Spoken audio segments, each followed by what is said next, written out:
just the way it goes. A word now to the wise. The world was made to change. Each day is a surprise. I'm looking at life through my own eyes. I'm searching for a hero to idolize. Feeling the pain as innocence dies. I'm looking at life my own eyes. I take my heart into battle. Give that freedom battle rattle. Get my independent sign. Declare it on the dotted line. Let Philadelphia freedom ring and patriotic voices sing. Red, white, blue, never give up. You represent America. Hoping and praying for a brighter day. I listen to my heart and I obey. How can I see it any other way? I'm looking at life with my own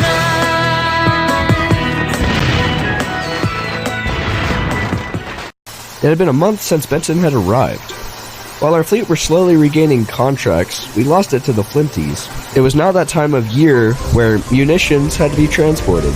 And my god. There were a lot of them, and our fleet really could not handle everything. So our story starts with the managers from both fleets at Eastwood. Hello, Alex. Afternoon, Frankie. How's the wife and your 7 kids? They're great. Now, I want to discuss something urgent with you. Oh, this should be interesting. If you don't mind, will it be okay if you loan a few of your best and strongest engines over to help my engines out? They're under lots of pressure with how long the trains are and the amount of munitions being transported to the harbor. You want me to do what? Whoa, Alex, calm down! Okay, I'm sorry. But don't worry about it. Convincing my fleet to help yours is going to be the hard part. Have you noticed how they're at each other's throats on a daily basis? I know. It gives me a fucking headache. Well, Frankie, it's a pleasure doing business with you. I have to catch a train to Greenwood for a meeting. Bye. Good morning, engines. Good morning.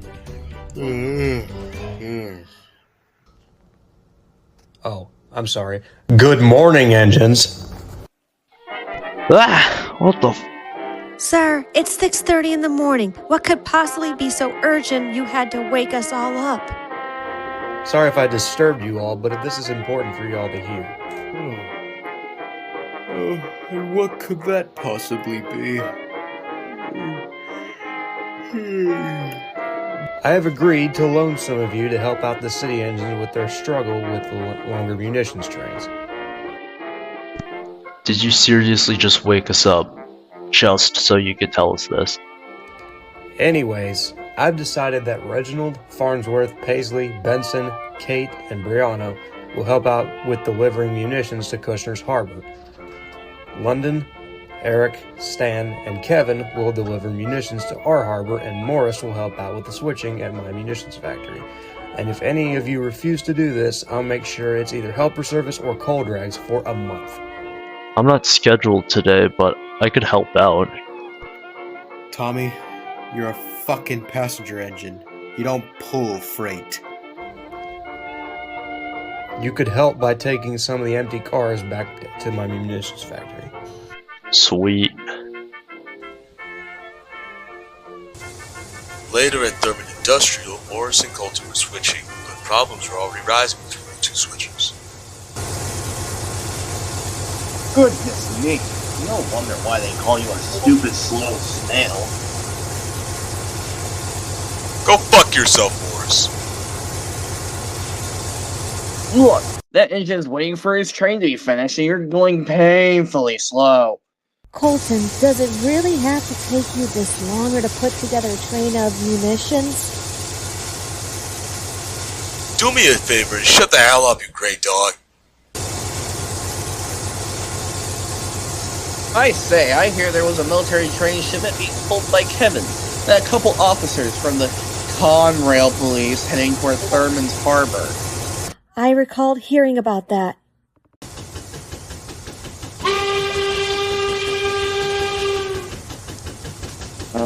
Wait, whose whistle was that?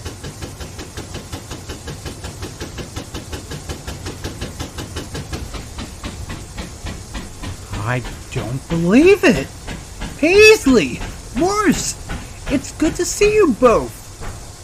Glad to see you're still in one piece, Kevin. Likewise. It's also a good thing I had some help from the Conrail police. That's true. Butterballs. Who's that? Butterballs. He's a switcher for those city agents we're helping. I'd best be off now. It's a pleasure to see you all. This is a military shipment heading to Thurman's Harbor. Bye, Kevin.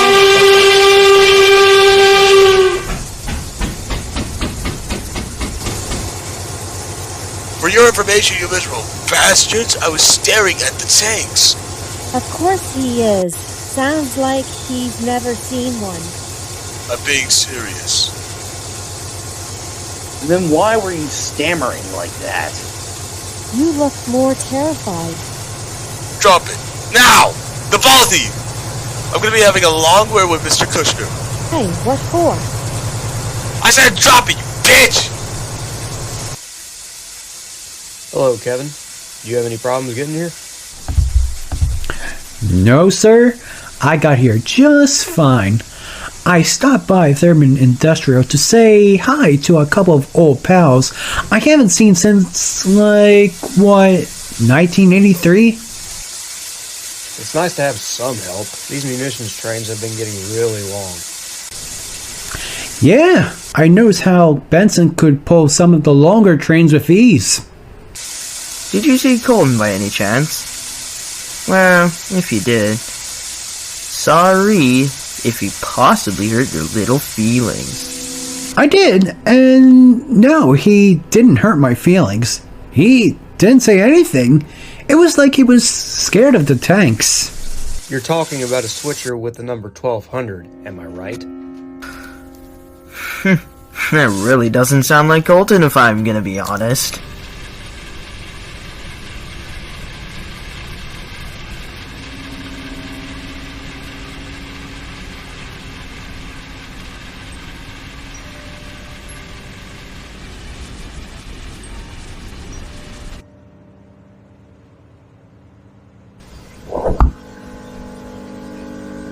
Mr. Kushner, I need a word with you. What's this about? I'm about to head home. Sir, with all due respect, you should know by now about the history of munitions and tankers at this point. Colton, I think it's about time I told you this. Remember I told you I fought in Vietnam?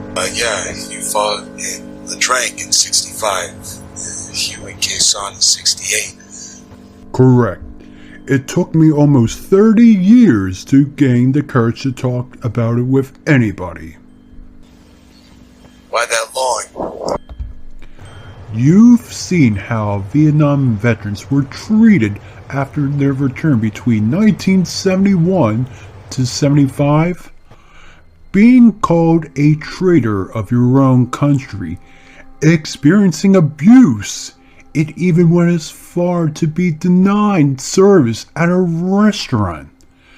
It was a very unpopular war in the 1960s. So that explains why you call him sick a lot.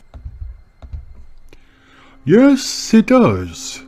The more you try and suppress a bad memory, the more it will cause you to be more irritable. Are you ordering me to? No, but it's your choice to talk about it, if you want to. But decide soon, because our fleet and the Flinties are going to be taking lots of military shipments, fuel, and munitions trains tomorrow. all you have to do is sort out the fuel trains. Alright, sir, I can do it. That's a good engine.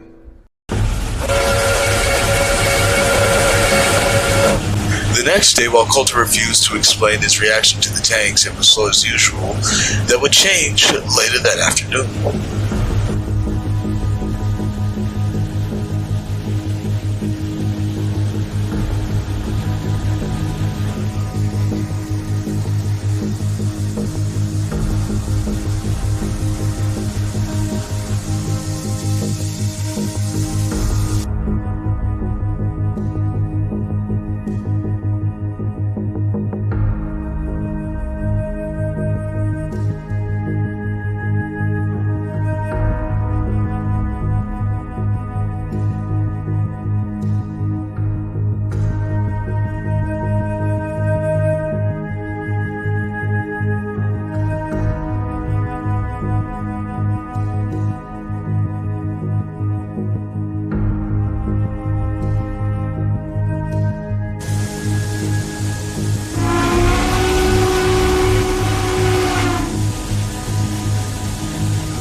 Engine 4431, do you copy?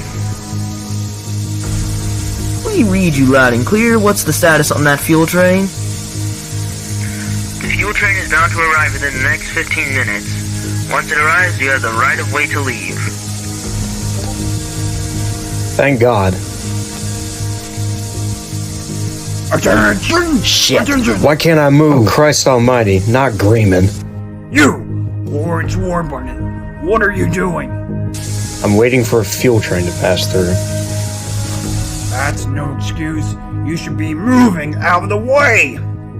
Hey, dickhead, do you mind waiting your turn? We've got to wait until the next fuel train arrives. You know what? I'll move this myself. Wait, stop there. That tanker's on fire. Well, I'm not saying for this. Everybody clear out! Fuck you guys, great. Now I'm gonna be the next barbecue GS4.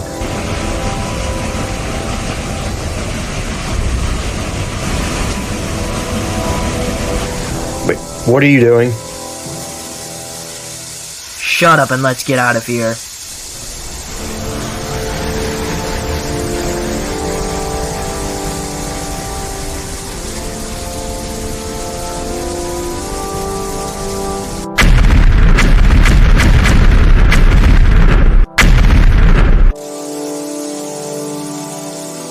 Thank you, sir. I hope to be an example to my fellow engines of the F&B. Yeah, those city engines could learn a lot from Farnsworth. Yeah, especially Andrew. He could learn a lot. I have a feeling this is gonna spread like wildfire. And indeed, Paisley's prediction was right. Newspaper articles about Farnsworth that day put the F&B in good graces of the media once again. This time, Farnsworth was being painted as the hero of the rails, but as you already know, the temporary civility between the RockCity lines and FlintRidge&Bakersfield wasn't going to last very long. One night in Ruston, Tommy was to be the helper of a train headed by Barrett. Alright, Tommy, are you ready? I'm all set. I'm ready to leave whenever.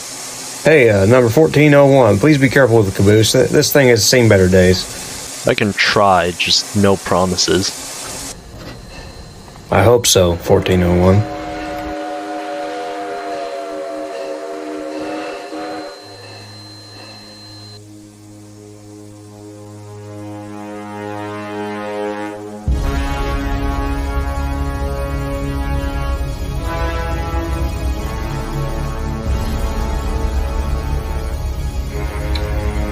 Tommy and Barrett.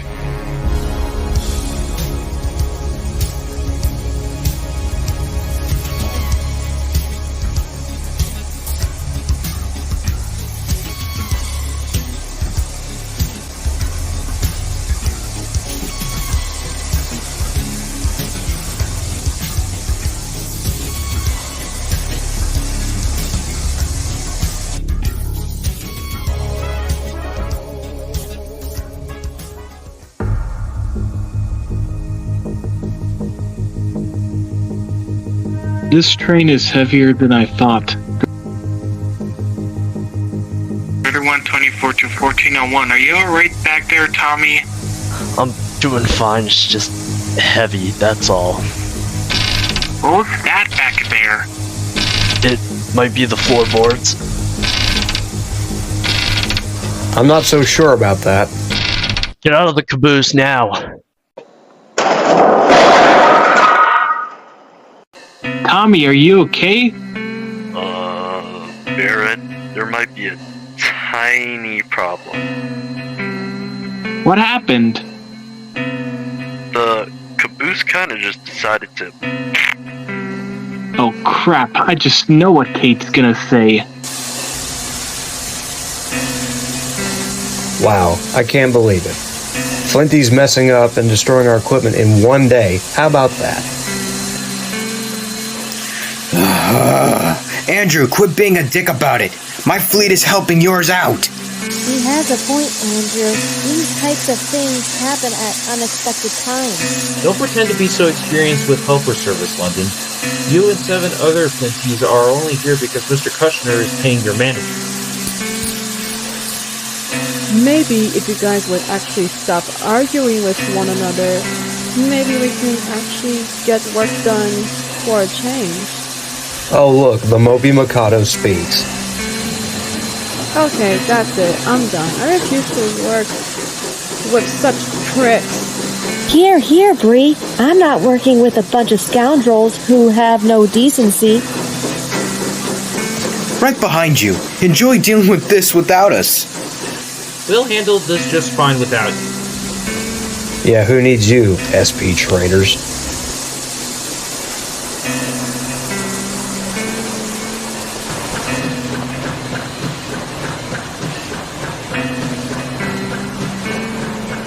We need him, you idiots! Since when? Of course we do! The only reason I even convinced Mr. Thurman to loan his engines was to make sure we could keep up with the work with the munitions. I'm gonna call Mr. Thurman to see he can still work with us. If he's not, you both could explain to the fleet why they're gonna be working double shifts. What did I do in a past life to deserve so much bullshit from you engines? Really? Y'all's just gonna strike over my accident? All because you city folk got in some minor disagreement? Y'all act like children. Okay then, what would you have done?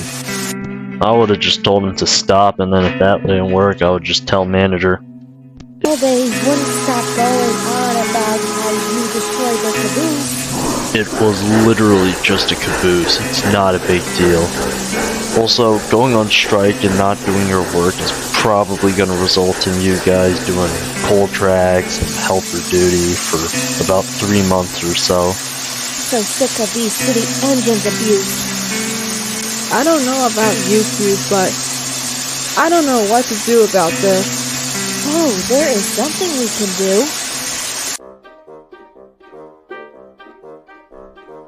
Morning, sir.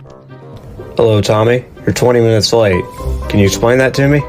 Held up at the roundhouse. It's no excuse for my tardiness, but yeah, that's what happened.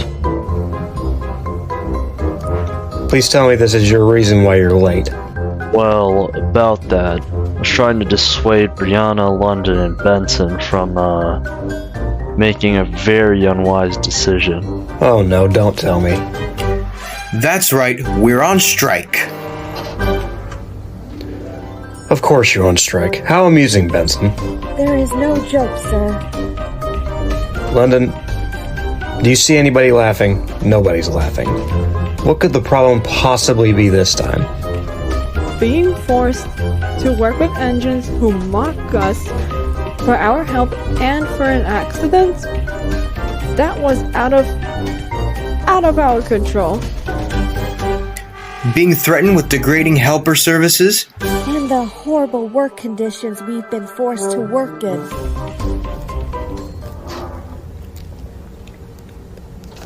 I'm sorry.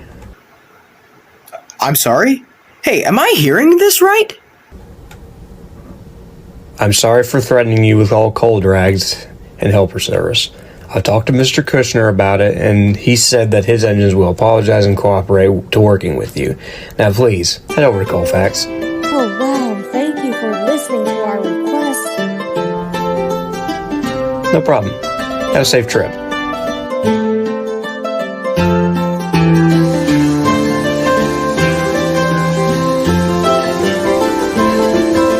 I don't know. The bigger question is, how are we going to deliver the next few shipments of munitions? We could help you out with that. What are you guys doing back here? Well, at the request of your boss, we are sent to help you two. Oh, thank you both. We were so close to... Oh, thank you both. We were so close to cracking under the pressure of how much munitions needed to be delivered. Well then, let's hop to it. Benson's our helper engine?